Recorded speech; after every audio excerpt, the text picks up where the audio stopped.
and all, and welcome to another episode of Baggers Chat. My name is Mitch Patson.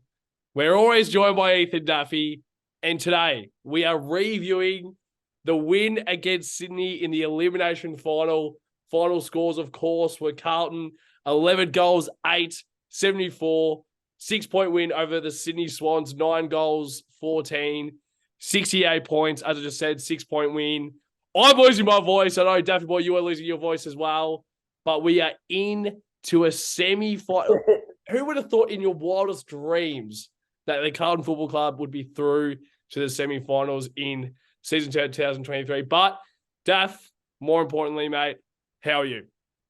Oh, mate, it was first half I was content. I was not relaxed, but I was in a good spot. We're playing really, really good footy in the first half. I thought it was really, really, really good footy. The way we were going about it, our contest work was what we in the preview were talking about. At the contest, we've got to dominate, and we were, especially in that second quarter. We were just piling on the goals, and they only had one goal with about 3 minutes to go in the first half. And I was like, geez, this is. And that goal was off our own mistake, off the kick out, I don't know, I forgot who's Newman's kick out led to the goal. And I was like, geez, they can't find a way to score here. They're gonna struggle. And the second half, they found a way. They found a way, Sydney, to get back in the game. And I think both sides were making mistakes. And it was finals footy. That's what it is. I don't think it's pretty hard to find your best sometimes in finals footy, and it's all about heart. And I just watched Vossi's press conference, and he said we made a hell of a lot of mistakes, and we've got to address that over the week. But our win was based off heart in the last 10 minutes in the last quarter. Like, Jesus, we looked down and out in terms of energy. Like, they had a lot of energy. Sometimes in the past teams would run over us. Yeah, 100% would run over us, and we found, I'm not sure what we found, but we held on. There was a few moments there, like the Jack Martin 2 marks, and then the second one where he played on, and then he shanked it to Parker. I didn't know what. I was like, what the fuck is going on here? And then, we all thought the game was done with 50 seconds, and then McLean, turns into prime bowler.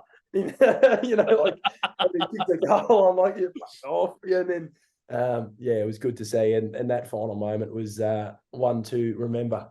People talk about winning grand finals. Of course, that's the pinnacle, right? But if we lose next week, whatever happens the weeks after, we've always got that moment now. You were there. You were there at Carlton versus Sydney when we broke the drought of the fucking finals. You don't have to talk about it anymore. Yeah. Well, I mean, as we touched on the preview, that was the first ever live final that I've, of course, been to. I know that it's the second one that you've been to, Daffy Boy. And I mean, I'm 22, you're 21, and we're still quite, I guess we're quite young, but we are also getting on in age. And there's mates around us who are like Richmond supporters and Hawthorn supporters, and they've all seen the best of the best. And it's just fantastic to actually soak in that feeling of seeing an elimination final win. And as you said then, like, it's a different type of football. It's so different. It's so different. Because even when I was speaking to my mate, because I always go with Jacob, and we were actually like speaking about, like, it doesn't feel like, I mean, especially with me, I don't know the feeling of a final. So I was like walking in and I'm like, the first like 5 minutes, I'm like, not a lot is different. Not a lot. Yeah. Of course, the atmosphere is fucking insane. I'm gonna go fucking bang. Yes, literally. I reckon at probably the end of the first quarter, I was drained of energy. Because like I was just absolutely dead because I'm like, what's just happened? And it was like the first minute, like the first 5 minutes, I think it was just the adrenaline, of course. And then as soon as the first quarter was done, I was like, oh my God. I don't know about you and also the viewers and listeners, you can let us know as well what you thought. But the game seemed a little bit longer than what it usually is. Yes. Did you notice that? Yeah. I felt like every quarter just went for ages. Like, yes. Not the last 10 minutes or so that it usually does in a close game, but I felt like we get 4 goals up, and I'm like, they can still kick 2 goals in this last. It was like going forever. Like my brother always like keeps tabs on the time, and he was going, there's still 5 minutes to go in the third quarter. I was like, they could kick 2 more. We could kick 2 more. It was just a really good game of footy in the end. I think if you were a neutral fan, like not going for anyone, it would have been really, really good because I think we were probably close to really blowing that out, in my opinion. I think we were probably one or two more goals away when we were probably 5 goals up to really put the foot down in a sense. But the Swans, like they always do under, John Longmire, they find a fucking way to push you to the limit. Yep. And I know that those the moments that we were about to touch on earlier about, especially with Jack Martin and his mark, his crucial mark, I think he was definitely the point of difference towards the end of that game. But also had McLean as well. They were right in front of me, and I was like, I'm just like, as soon as that McLean got, because I think it was the Mitch McGovern mark that was taken in the pocket. I was like, yeah, we've done it. We've done it. Yeah, 40 seconds. I just watched it. It was so Gov took the mark. It was 45 seconds when he took the mark. So it's like the 2 goals up. It's like, come on now, like we can't lose from here. Yeah, and then I know that like as soon as McLean actually kicked that goal, we were all looking at, and I think there was. I mean, I think you would know more than me, but I think there was 25 seconds left on the clock. 25. Yep. So like there was still enough time left on the clock, but it's just insane to actually to have that contested football, but also game fucking management. Yes. Like literally, this is something that Carlton have been probably the 2 years since we've actually found some, I guess, our brand back, I guess, with Carlton. We've been kind of criticised for our game management not being able to close out games, and that shuts up the haters, doesn't it? Yep. I mean, at the end of the day, Sydney didn't hit the front at all for the whole game, which is like, of course, what we'll touch on later on, and of course, we've already touched on prior to the episode, but that's pretty insane for a final as well. Like, I know that it's 5th and 8th, but Sydney is still a solid side. Of course, they were a grand finalist last year. Well, I think overall, Carlton fans just need to try and soak it in. And now, we go on to next week against Melbourne. This is a vulnerable sort of Melbourne where we are playing like we have nothing to lose now. I feel in a sense of satisfaction where if we lose next week by under a goal, of course we'll be shattered, of course. But you'll be filthy, but But of course, next year we're going into, well, I think next year's the year where I'm expecting a lot. I don't know about you, but that's when I'm expecting a lot. Any thoughts about that? No, I agree. I agree. I personally think we can push to a prelim this year, and then who knows what can happen in a prelim. You know what prelims happen, Patto. So I think for now we just focus on next week, and I think we can win the game. I think we can win the game for sure. I was at the game last night, and I thought Melbourne were on top for probably 3/4 of the game, and they probably should have won the game. So they'll want to bounce back. They'll want to bounce back. We're both in 2 different situations. We've come off a win. They've come off a loss. They're a good side. So it'll be tight like last time. It'll be one of those fucking tight games. So get the heart ready, Blue Baggers. That's a good way to put it. But of course, we'll touch on the preview throughout the week of that game. I mean, it's going to be an interesting sort of conversation whether they bring back Brodie Grundy next week. We don't know because of course Van Ruin has been suspended for the one game. Whether they appeal it, I reckon they probably will. I think maybe Grundy's probably the only option that can really come back in. But also from our end, we'll touch on it later on. But of course, Harry Mackay, a bit of an injury update. Of course, with him, so that was quite unfortunate. But we'll get into some initial thoughts. So, Daffy boy, I'll transition straight to you. Initial thoughts, mate. What were your initial thoughts of the game that comes straight to your head? Yeah, the first point that you put down here for sure, the team definitely goes a lot deeper than Cripper and Curnow, and we're not, that's not dissing them at all. That's just showing that we have 22 guys that can stand up. Doesn't matter if it's Chincotta, doesn't matter if it's bloody Matty Cottrell, who can hold his head high with one of the best performances. I probably think it is his best performance in a Carlton jumper in terms of impact. It was enormous, both ends of the ground. But yeah, I agree with that point. I thought they double teamed Charlie a lot and they were holding him down. They did really well. I thought McCartan was superb on Curnow, but Curnow still found a way to get into it in the last quarter. I thought getting high up the ground. There were certain moments in the first half where I was like, get him deeper, get Harry higher and Charlie deeper. There was something with it, and I was just getting frustrated by that. But we've got to back in the coaches who have got us in this point. But yeah, I thought Cripple was good. But once again, like you said, other guys are stepping up. You look at the back six. You got fucking Marchbank. He's missed footy for so long, and he made some really, really good decisions, especially in that first quarter when the game was, you know what I mean. It was just like he was just doing the right things. He'd be chipping a kick 15 that was right, and then it'll get us going. He was taking marks, tapping it to Weeders. It was just nice to see, and Brody Kemp, I thought it was superb as well. So it's exciting to have a team that's so deep. Currently, and we've got a full healthy list, which is really good to see. Bar a few players, Zach Williams, who's more a long-term injury, and and obviously Kennedy. Look at the guys who are out, Patto. Yep. They can get the job done. You got Kennedy, Dow, Motlop was the sub. And you've got Ollie Hollands, who's definitely like if he played a final, I'd back him in. It's really, really good to see, Patto. And I think for me, it's trust. And I think we all gain the trust. I think we gained the trust over the weeks and weeks we were winning, but I feel like the flag in the ground was the Melbourne win. The Melbourne win was the belief that we go neck and neck with the powerhouse and we come out on top. That was a round 12 of a boxing match against a world champion, and they were hitting back, and we won that game. And I think it's going to hold us in good stead. And I think tonight's win is going to hold us in good stead for the rest of the final series, because all those players got the experience. In front of 92,000, season on the line. Season on the line. Every moment of the game, your season's on the line. Just think about that. Yeah. Like how many people's lives this changes. Like tonight, look, we could be sitting here, Patto, with a 6-point loss and be absolutely shattered, and season's done, and we're talking next year. Now, based off their performance, we're talking about a fucking semi-final and 2 wins off the grand final, Patto. We're 2 wins off the grand final, Mitchell Pattinson. Oh.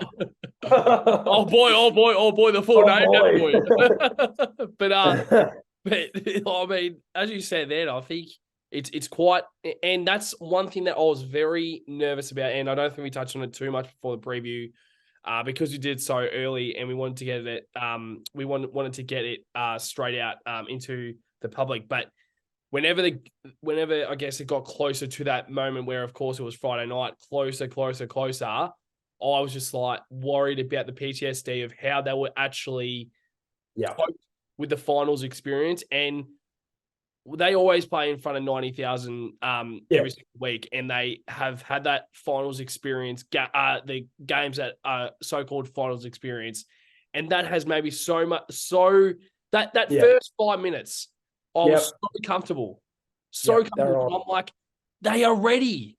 Yeah, they know what they're doing, and the adrenaline. Or I think the opening 2 goals were, of course, adrenaline, and I think we let Sydney get back a little bit, but we still held their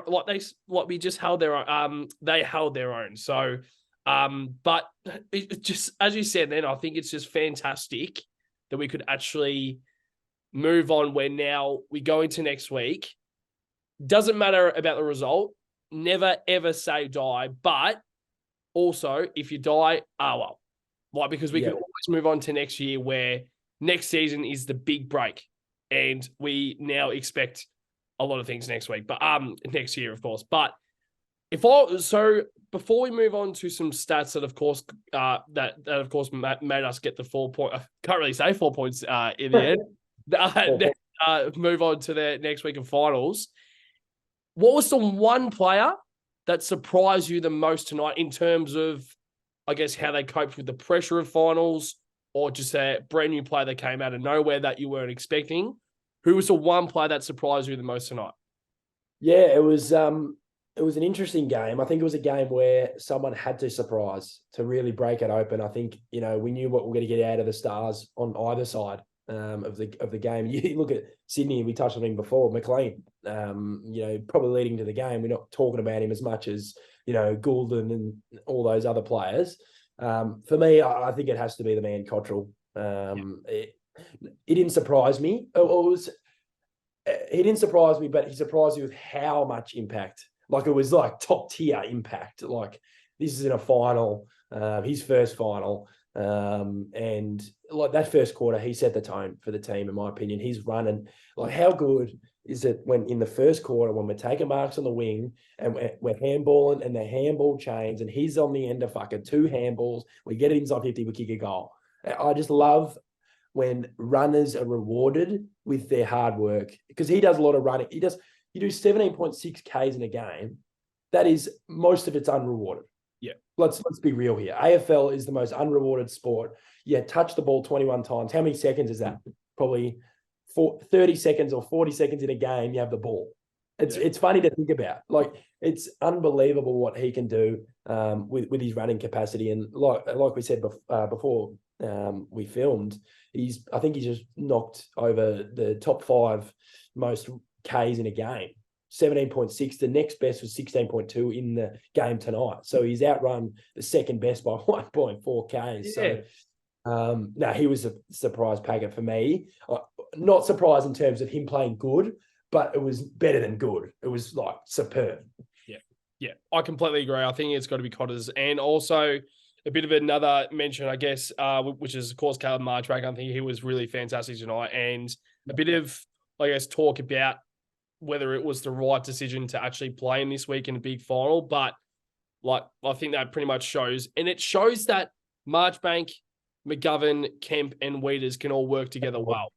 That it works. It actually works. And I think it's because McGovern offers something different to what Kemp does, and McGovern offers some and Marchbank offers something different to what McGovern and Kemp do. But so we'll move straight on to the, I guess, vital stats that I guess actually got us over the line, and of course to move on to the next week of finals. And it's plus 420, plus 24 contested possessions, which is fantastic to actually see that, because well, I know that it was very, I don't think it was the most ideal conditions, and it was quite wet, and I think it kind of came into play where the contested possessions was very important, and it showed that I don't think we necessarily dominated the midfield battle, but when we got the chance to absolutely dominate the contested ball in that last quarter especially, we stepped up to the plate and we smacked them for a home run. So but also plus 3 tackles inside forward 50. I know that that's not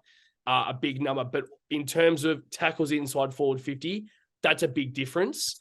Yes. Because if it's a tackle inside forward 50, that's a shot on goal. So that's vital. Yep. That is absolutely vital. So, and of course, the stat that we were touching on before, 117 minutes and 54 seconds in front of the game. And of course, Sydney did not hit the lead at all throughout the game. So for us to kind of just see that, especially coming up against a grand final side from last year, they would have all been in that situation many times in their careers.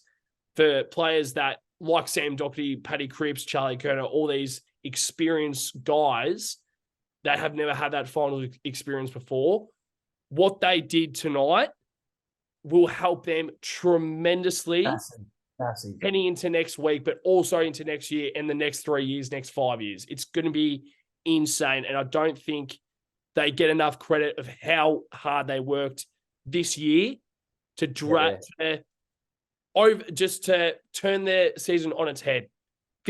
Round 14, we were 15th on the fucking ladder.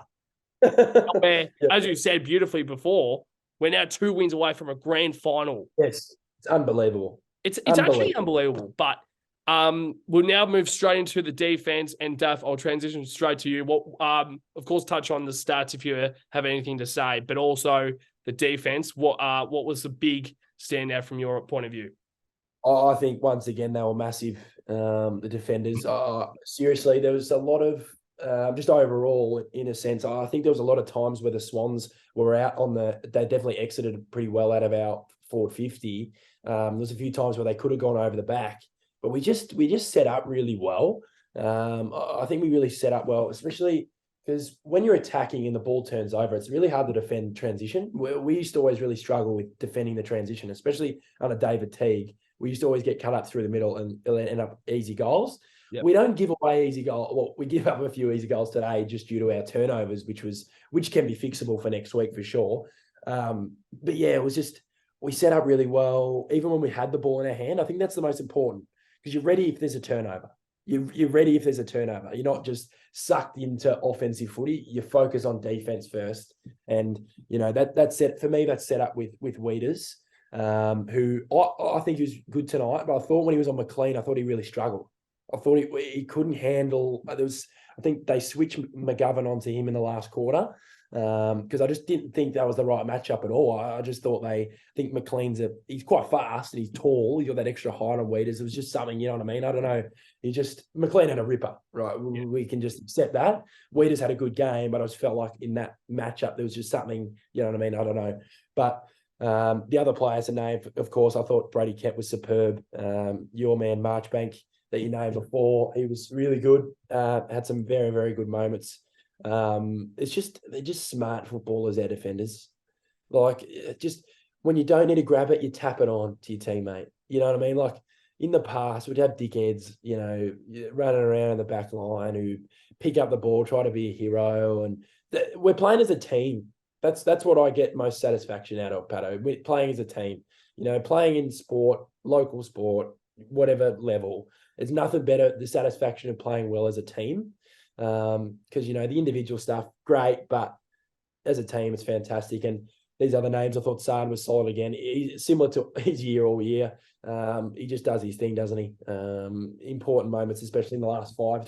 Took a few good marks in that last bit. So that was good to see. And apart from his first kick out Newey that I almost ran on the field and dragged him myself, he had a good game, especially that last mark in the game was massive, and his reaction was really good. So, shout out to our defence, like I do every week. I think they were very solid and ultimately won us the game.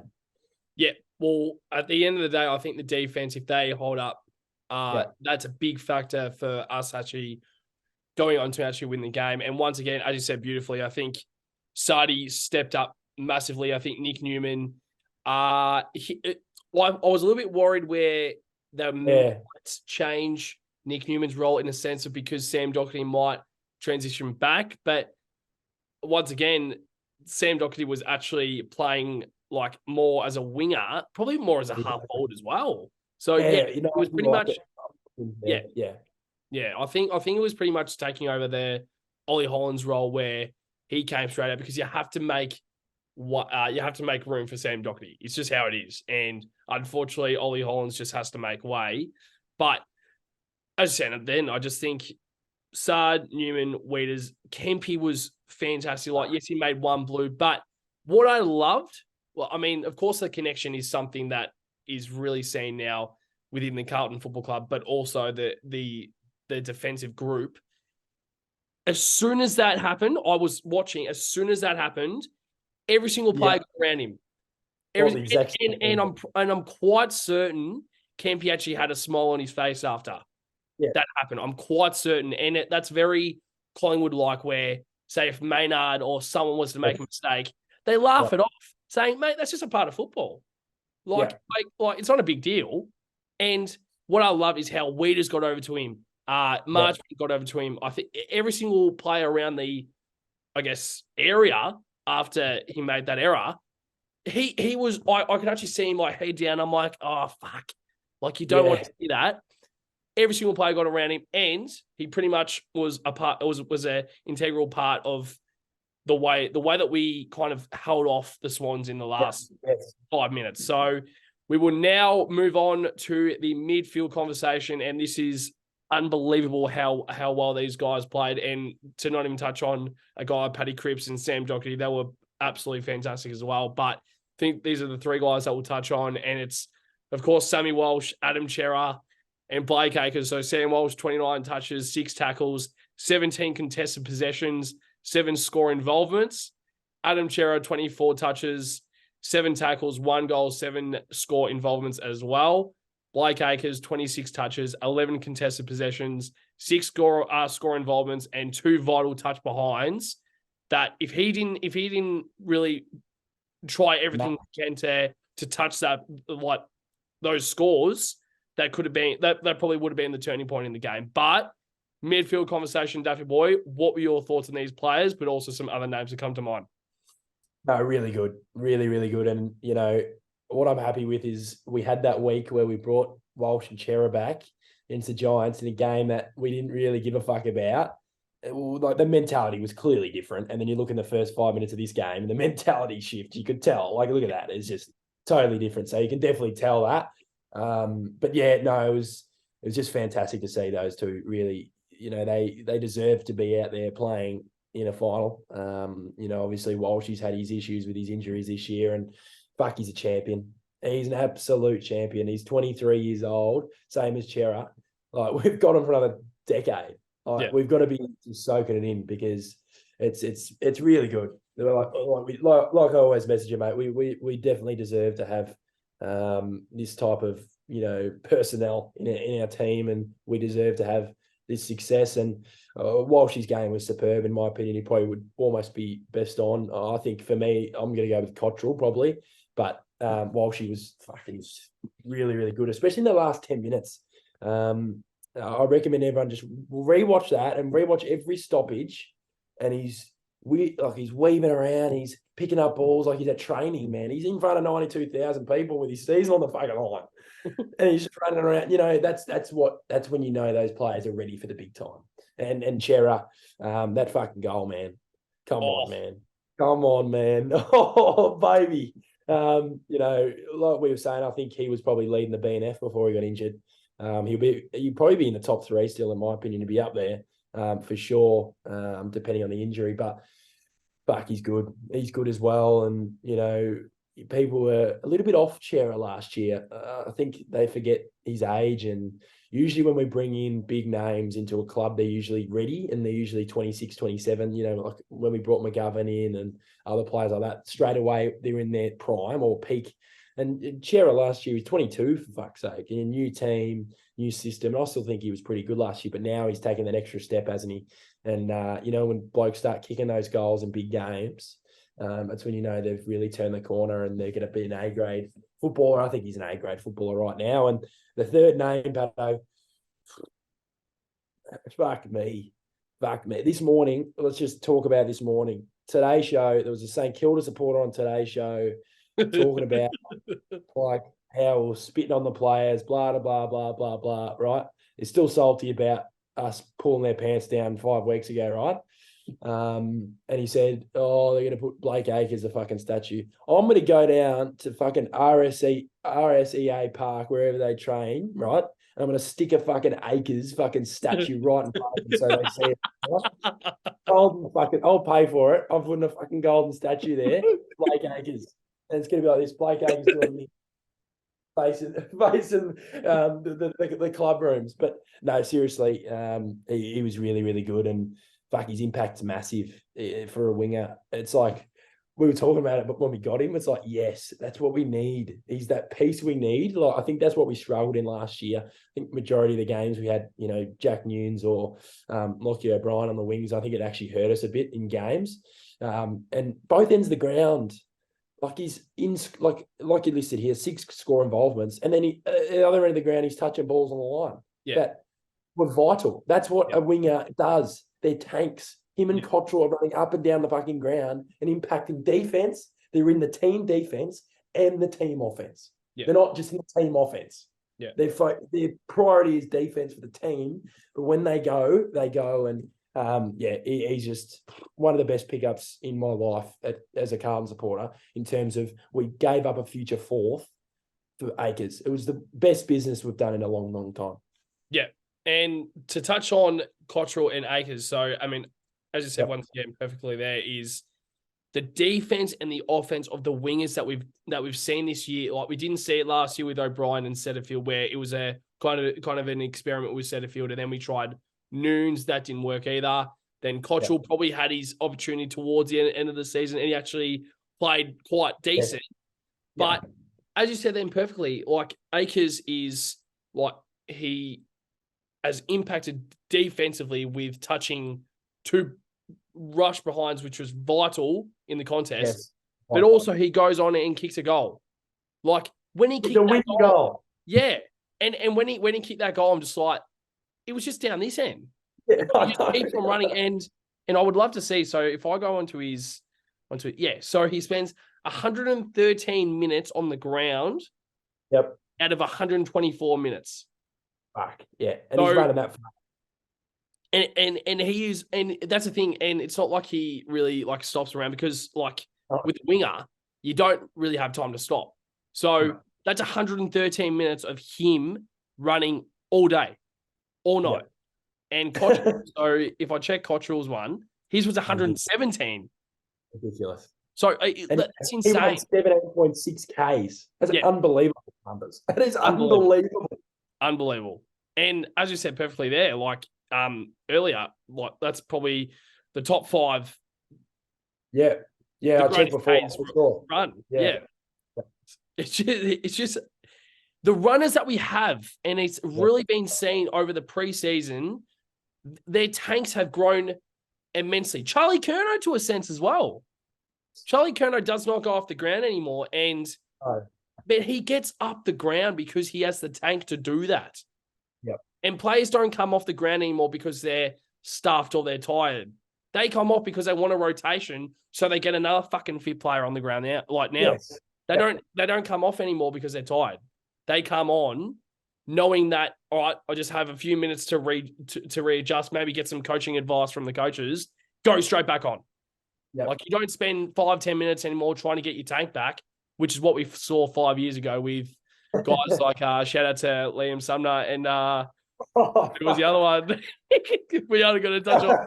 We aren't even going to touch on it. But so we now move on to the Ruck conversation, and it was probably one of the big matchups. I guess, of course, Pitto was coming up against Tom Hickey.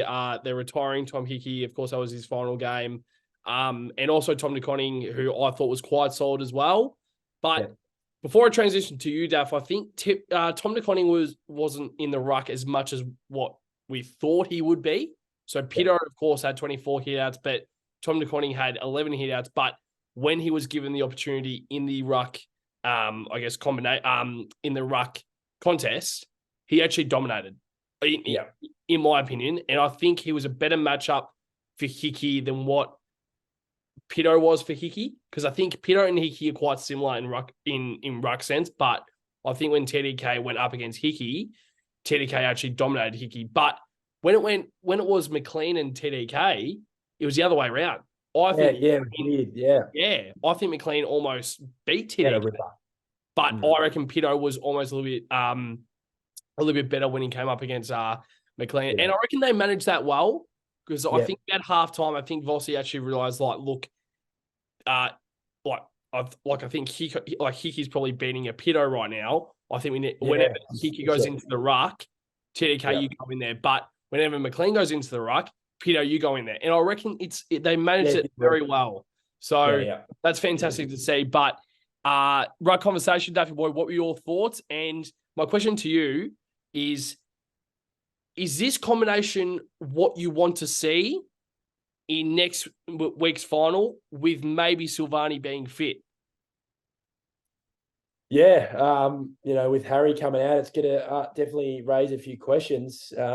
I think if Silvani's fit, you almost play them all, and you play Silvani just as a forward. For me, I think, for me, I thought Pitto was enormous around the stoppages, especially in the last term. I just thought, especially like you said, when he was on McLean, I thought he really bodied him, didn't he? He was really. There was a few times he probably deserved a couple of free kicks, in my opinion. I think he was definitely out-racking them. Definitely the throw-ins too. He was just he always had front position.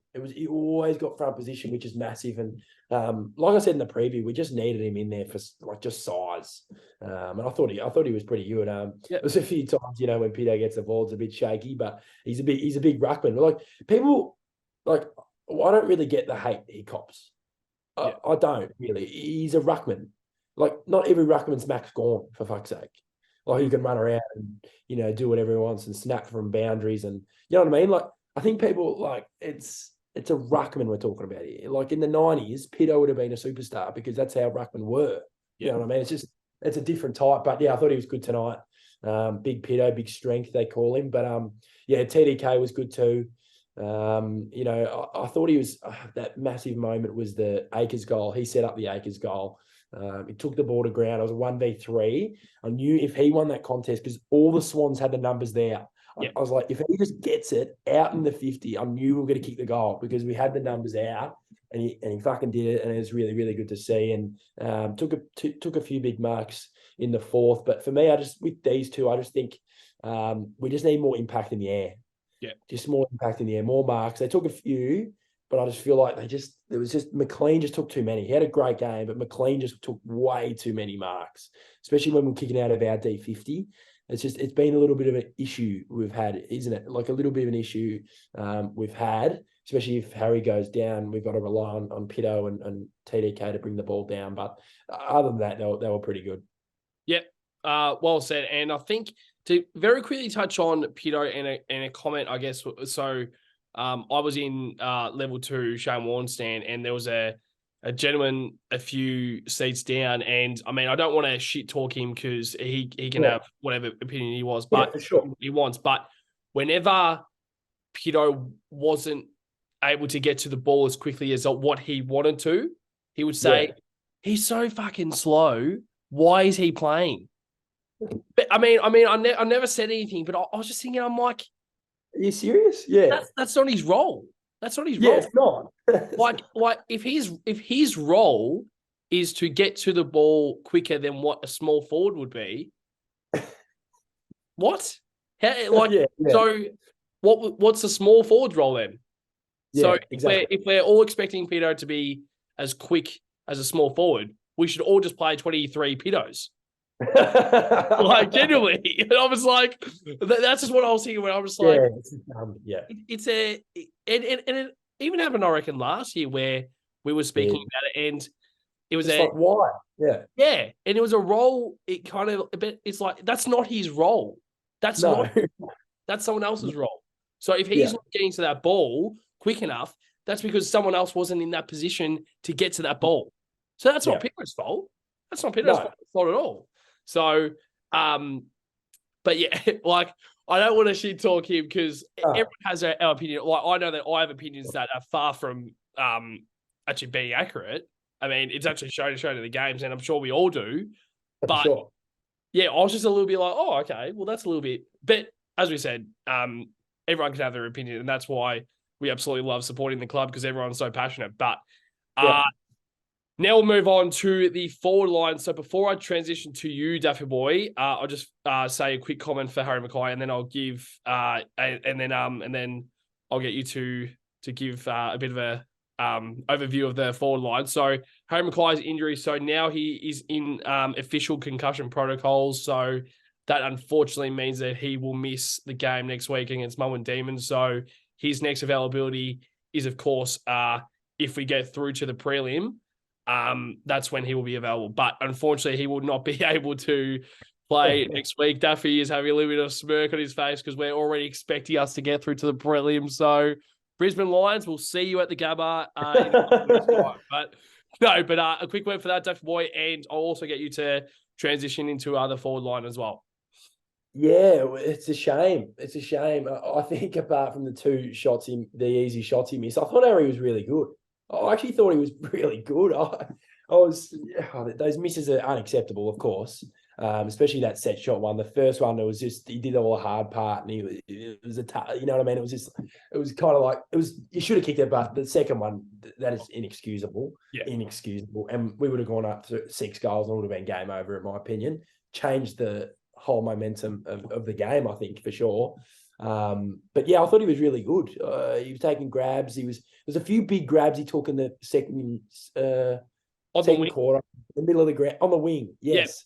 I remember it was like they were about to mark it. I was like, oh, they're going to mark it. And then he all of a sudden marked it, and then we're out. It was just, that was that Harry Mackay we know and love. But it's a shame.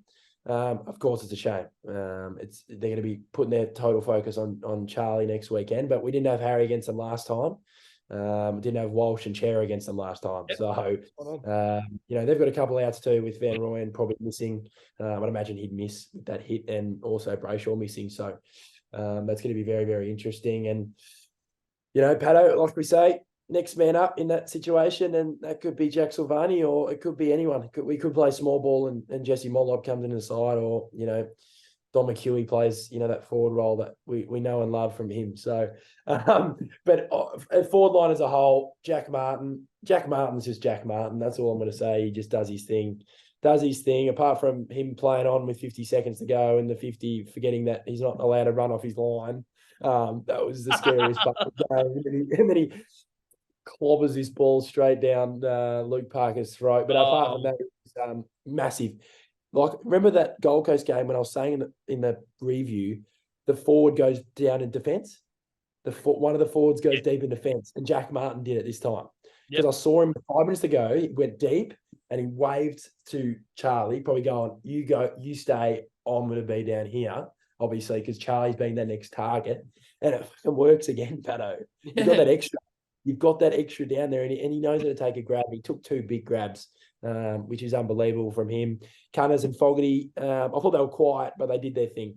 Cunners kicked an important goal before halftime, in my opinion, to get us about 4 or 5 goals up. So that was good to see. Fog, it's his pressure for me that'll keep him in the side. I think it's needed. And his little spurts through the midfield is important as well. Charlie was beaten tonight, and we still win the game. So if you're Melbourne, you're going to be a bit worried because he doesn't have 2 nights off most of the time. So he still had 15 touches, I believe, or...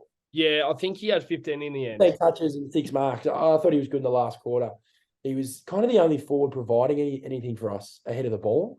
Thought that's what we really struggled at, and we can also fix that for next week. And like I said, Patto, yeah, you learn. It's better to learn by winning than losing. And we won the game, and they'll have the review and they'll fix up that stuff. Yeah. So you touched on there about the mistakes, I guess, and the review that will actually take place in a few days' time, of course, of this game. Going into next week, is there any major? I mean, of course, there won't be major shifts that need to be made because you just won an elimination final. But what are some of the things that you might see come next week that might be in that review where they need to, I guess, kind of clean up? What are some of those things that, in your opinion, need to be seen for the semi-final against Melbourne? Yeah, I think it's that finals intensity and being used to it, in my opinion. I think there's some moments, especially at the start of the game, where we were just overdoing it. We were just overthinking. I feel like Nick Newman in the first quarter was just overthinking it. Yep. And we know what he can do. You know what I mean? It's just like, oh, come on, Newey, man, get going here. And he did end up get going, which was good to see. It was just, but for me, I think what we need to fix up is just the kick-outs. The kick-outs are just, what's going on there? It was a bit like, it's really predictable, but predictably bad. Like, it was like, we get it to the wing, but then all of a sudden we're 5 goals up and we're biting off kicks down the middle of the ground. Like, you got to, like, Saad did it, and Newman did it. In that, just the kick-outs, is the specific kick-outs, and also Kemp on that one where he gave it a TDK and fucked around with it. Well, I don't know what was going on there. Well, that was an unbelievable moment. But I think, they'll definitely fix those things, and I think I can really back in those blokes to fix those mistakes. And if we fix up those mistakes, I don't see why we can't knock off Melbourne, Patto. Why can't we? They've got some players out. They've just come off a loss, disappointing loss, of course. And we're coming up against them with a win, and a win where we didn't even play our best. We didn't play our best. We played probably our best for a half, for the most, really. Even the second quarter was our best. And that shows you how much better we are when we are at our best. So it's going to be a cracking contest, in my opinion. Yeah. And come next week, I think, like, that's one thing about Melbourne, where last year they were out in straight sets. Yeah.